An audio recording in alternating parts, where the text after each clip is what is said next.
Le sujet du film que vous allez regarder révèle un secret capital de votre vie. Vous devez le regarder très attentivement, car il concerne une question qui peut modifier profondément votre vision du monde matériel. Le contenu de ce film ne présente pas seulement une approche nouvelle ou une pensée philosophique. C'est un fait qui est aussi prouvé par la science aujourd'hui.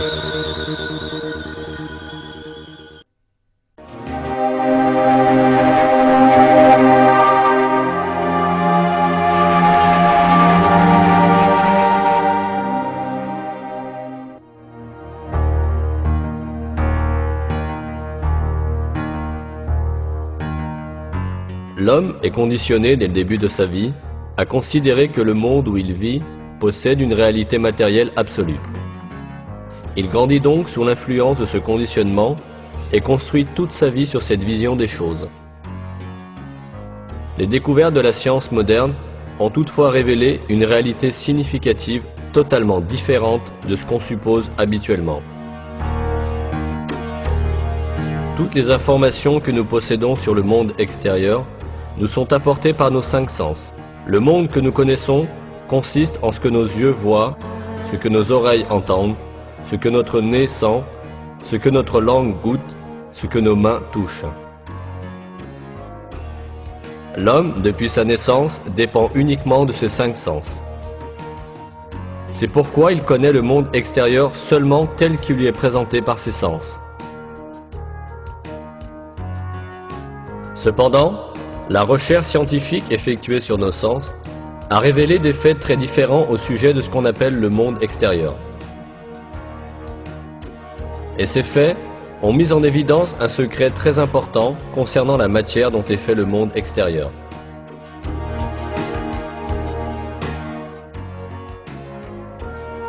Le penseur contemporain Frédéric Wester explique le point où la science est parvenue à ce sujet.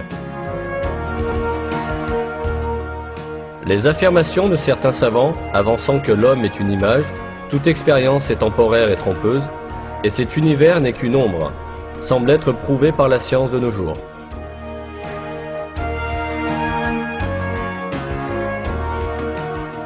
Afin de mieux saisir ce secret derrière la matière, rappelons ce que nous savons de notre sens de la vue, qui nous apporte la majeure partie de nos informations sur le monde extérieur.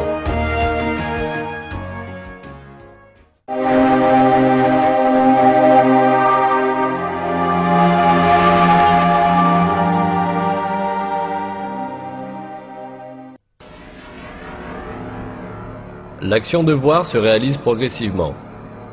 Au moment de la vision, les particules de lumière, appelées photons, voyagent de l'objet jusqu'à l'œil et traversent le cristallin où ils sont réfractés pour se projeter sur la rétine à l'arrière de l'œil. Là, les rayons sont transformés en signaux électriques, puis transmis par des neurones au centre de la vision à l'arrière du cerveau.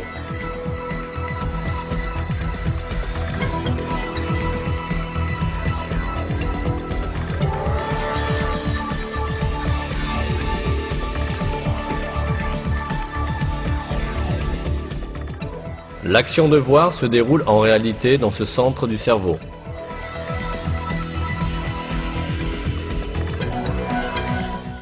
Toutes les images que nous voyons dans notre vie et tous les événements dont nous faisons l'expérience sont en réalité perçus dans ce petit endroit sombre. Que ce soit le film que vous êtes en train de regarder ou le paysage à perte de vue que vous contemplez en regardant l'horizon, tout ce que vous voyez entre en réalité dans cet espace de quelques centimètres cubes.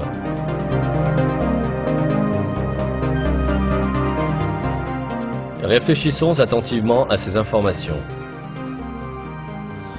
Lorsque nous disons « nous voyons », ce que nous voyons, c'est en réalité l'effet que les rayons atteignant nos yeux produisent dans notre cerveau, lorsqu'ils sont convertis en signaux électriques.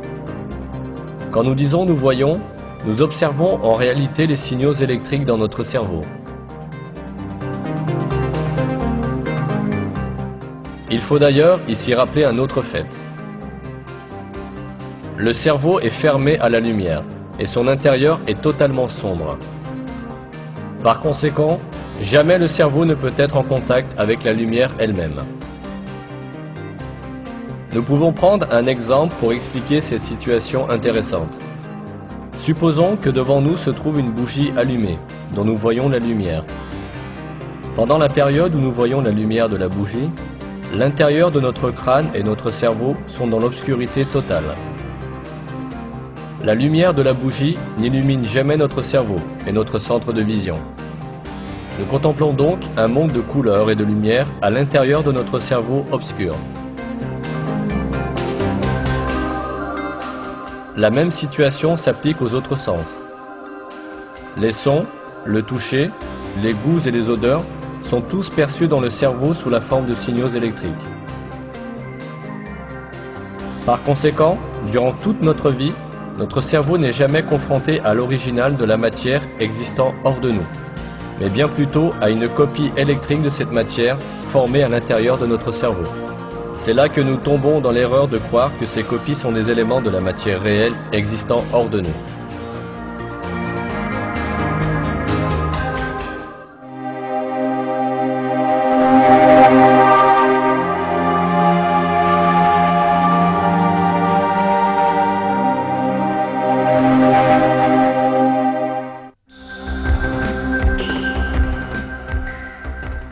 Ces faits physiques nous amènent à une conclusion indiscutable.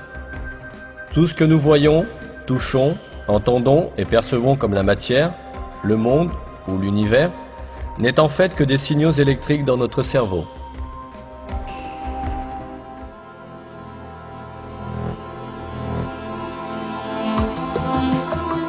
Par exemple, nous voyons un oiseau dans le monde extérieur. En réalité, cet oiseau n'est pas dans le monde extérieur, mais dans notre cerveau. Les particules de lumière se reflétant de l'oiseau atteignent notre cerveau, où elles sont converties en signaux électriques. Ces signaux sont transmis par des neurones au centre de la vision dans le cerveau. L'oiseau que nous voyons est en réalité les signaux électriques à l'intérieur de notre cerveau. Si les nerfs optiques allant jusqu'au cerveau étaient déconnectés, l'image de l'oiseau disparaîtrait subitement. De la même manière, les bruits d'oiseaux que nous entendons sont aussi dans notre cerveau. Si le nerf reliant l'oreille au cerveau était déconnecté, il n'y aurait plus de son. Autrement dit, l'oiseau, dont nous voyons la forme et dont nous entendons le son, n'est rien d'autre que l'interprétation de signaux électriques par le cerveau. Un autre point qu'il faut considérer ici est la perception de la distance. Par exemple, la distance entre vous et cet écran n'est rien d'autre qu'une sensation d'espace formée dans votre cerveau. De même, des objets qu'une personne pense être très lointains sont en réalité des images accumulées à un point du cerveau.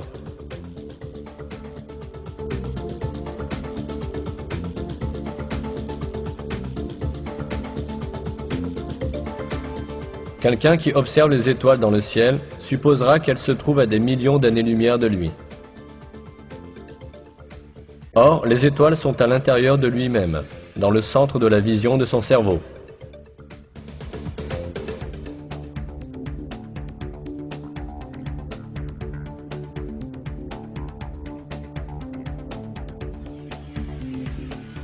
Pendant que vous regardez ce film, vous n'êtes pas véritablement à l'intérieur de la pièce où vous croyez être. C'est la pièce qui est à l'intérieur de vous. En voyant votre propre corps, vous pensez être à l'intérieur de lui. Cependant, vous devez vous rappeler que votre corps, lui aussi, est une image formée à l'intérieur de votre cerveau. Jusqu'à présent, nous avons parlé à plusieurs reprises d'un monde extérieur et d'un monde de perception formé dans notre cerveau qui est ce que nous voyons. Toutefois, puisque nous n'atteignons jamais véritablement le monde extérieur, comment pouvons-nous être sûrs qu'un tel monde existe vraiment ? Nous ne pouvons pas en être sûrs. La seule réalité à notre portée est le monde de perception situé à l'intérieur de notre esprit.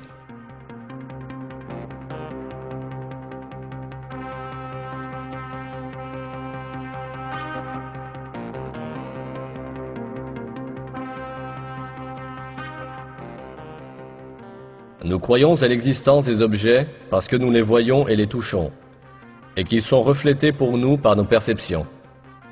Cependant, nos perceptions ne sont que des idées dans notre esprit. Puisque tout cela n'existe que dans l'esprit, cela signifie que nous sommes trompés par des illusions lorsque nous imaginons que l'univers et les choses ont une existence hors de notre esprit. Imaginer que la matière existe en dehors de notre esprit est bien une illusion. Les perceptions que nous observons pourraient provenir d'une source artificielle. On peut comprendre cela grâce à un exemple. Supposons d'abord que nous puissions retirer notre cerveau de notre corps et le conserver en vie dans un bocal de verre. Prenons un ordinateur où toutes sortes d'informations peuvent être stockées. Enfin, transmettons à cet ordinateur les signaux électriques de toutes les données relatives à une situation, comme l'image, le son et l'odeur. Connectons cet ordinateur par des électrodes au centre de la perception sensorielle dans le cerveau et envoyons à notre cerveau les données préenregistrées. Lorsque notre cerveau recevra ces signaux, il verra et vivra la situation à laquelle ces signaux correspondent. De cet ordinateur, nous pouvons aussi envoyer au cerveau des signaux relatifs à notre propre image.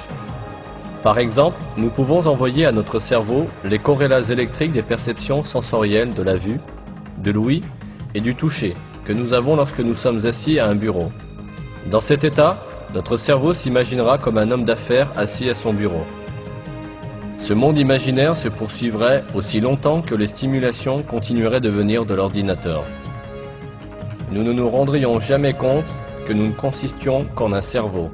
Effectivement, nous pouvons très facilement nous tromper et croire à la réalité de perceptions qui ne correspondent à rien de matériel.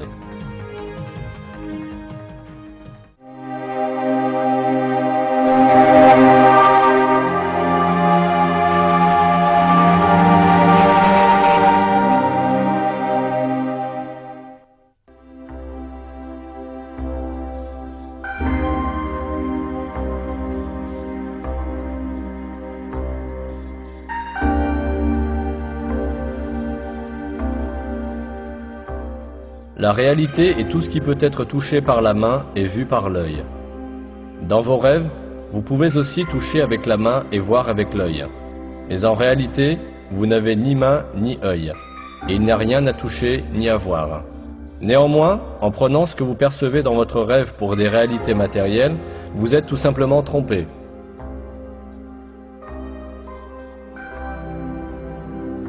Par exemple, un individu profondément endormi dans son lit peut se voir dans un monde totalement différent dans son rêve. Il peut rêver qu'il est un pilote aux commandes d'un avion géant, ou même faire de gros efforts pour diriger cet avion. En réalité, il n'aura pas fait un pas hors de son lit.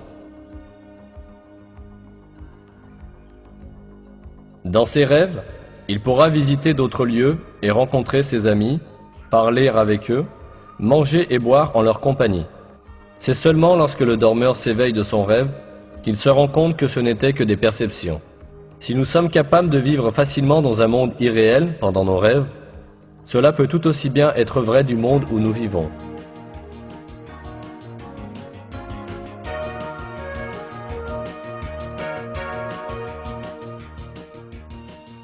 Lorsque nous nous réveillons d'un rêve, il n'y a pas de raison logique pour ne pas penser que nous entrons dans un rêve plus long que nous appelons la vie réelle. La raison pour laquelle nous considérons le rêve comme imaginaire et le monde comme réel n'est rien de plus que le produit de nos habitudes et de nos préjugés. Cela suggère que nous pourrons bien nous réveiller de la vie sur Terre que nous pensons être en train de vivre, tout comme nous nous réveillons d'un rêve.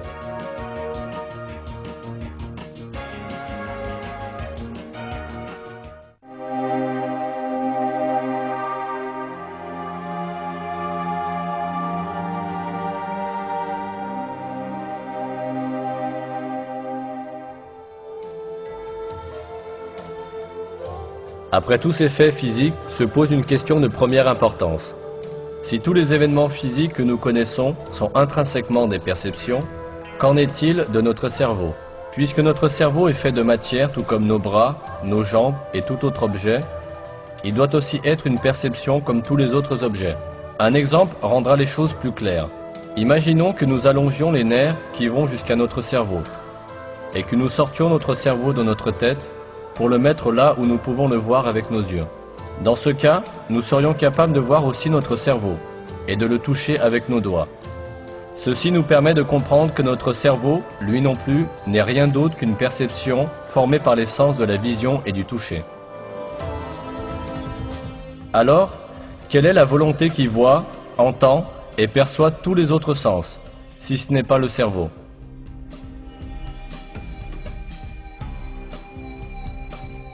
Qui est-ce qui voit, entend, touche et perçoit le goût et l'odorat? Qui est cet être qui pense, raisonne, a des sentiments et en plus dit « Je suis moi ». L'un des grands penseurs de notre époque, Karl Pribram, pose aussi la même question. Depuis les Grecs, les philosophes pensent aux fantômes dans la machine, au petit homme dans le petit homme, etc. Où est moi, la personne qui utilise son cerveau? Qui est-ce qui réalise l'action de connaître? Comme disait saint François d'Assise, ce que nous cherchons, c'est celui qui voit.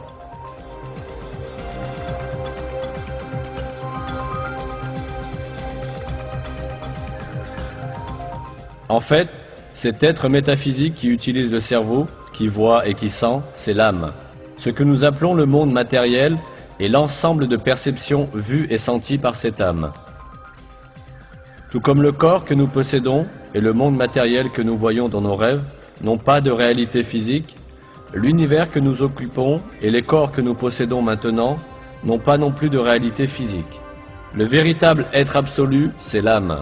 La matière consiste simplement en des perceptions ressenties par l'âme.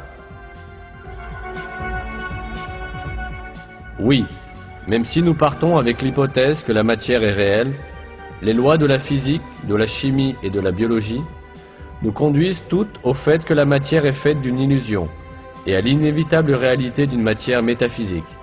C'est cela le secret de la matière.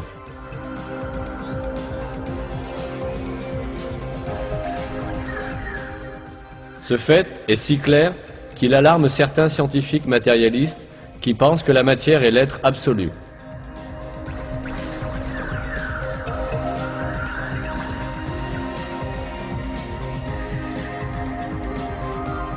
L'écrivain scientifique Lincoln Barnett dit dans son livre « L'univers et Einstein » tout comme les philosophes qui réduisent toute réalité objective à un monde illusoire de perception, les scientifiques ont pris conscience des limites inquiétantes des sens de l'être humain. Tous ces faits nous mettent face à face avec une question capitale. Si ce que nous reconnaissons comme le monde matériel est seulement composé de perceptions données à notre âme, alors quelle est la source de ces perceptions? En répondant à cette question, nous devons prendre en compte le fait que la matière n'a pas une existence autonome, mais est une perception. Par conséquent, cette perception a dû être causée par une autre force, ce qui veut dire qu'elle a dû être créée. De plus, cette création doit être continuelle. S'il n'y avait pas une création continue et cohérente, alors ce que nous appelons la matière disparaîtrait et serait perdu. On peut comparer cela à un téléviseur où une image apparaît aussi longtemps que le signal continue à être émis. Si l'émission du signal s'arrête, l'image sur l'écran disparaîtra aussi.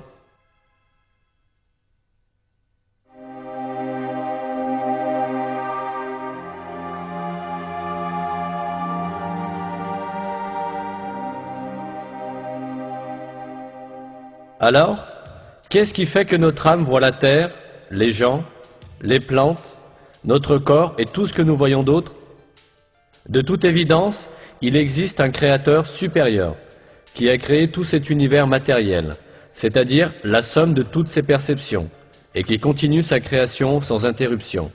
De toute évidence, il existe un créateur supérieur qui a créé tout cet univers matériel, c'est-à-dire la somme de toutes ses perceptions, et qui continue sa création sans interruption. Puisque ce créateur se manifeste dans une création si merveilleuse, il possède sûrement un pouvoir et une puissance infinie. Toutes les perceptions qu'il crée dépendent de sa volonté, et il domine à tout moment tout ce qu'il a créé. Ce créateur, c'est Allah, le Seigneur des cieux et de la terre. Le seul véritable être absolu, c'est Allah. Tous les êtres et les choses en dehors de lui ne sont que des ombres qu'il a créées. Cette réalité est expliquée par le grand érudit musulman l'imam Rabbani en ces termes. Allah, la substance de ces êtres qu'il a créés n'est que le néant. Il a tout créé dans la sphère des sens et des illusions. L'existence de l'univers se situe dans la sphère des sens et des illusions, et n'est pas matérielle. En réalité, il n'y a rien à l'extérieur que l'être glorieux, qui est Allah. Aux quatre coins de cet univers fait de perception se trouve l'être d'Allah, qui est le seul être réel.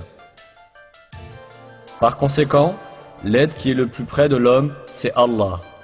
Ce fait est expliqué dans le Coran par le verset « Nous avons créé l'être humain, et nous sommes plus proches de lui que sa veine jugulaire.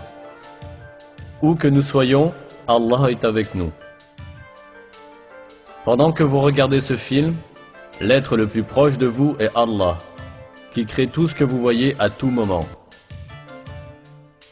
Aussi longtemps qu'Allah nous fait voir des images et nous donne des sensations relatives à ce monde, nous continuons à vivre dans ce monde. Lorsqu'il met fin aux images et aux sensations appartenant à ce monde, nous montre les anges de la mort et nous donne des perceptions d'une autre dimension, cela signifie que nous sommes morts. Le jour de la résurrection, le jugement, le paradis, l'enfer et notre vie éternelle seront créés pour nous de la même manière.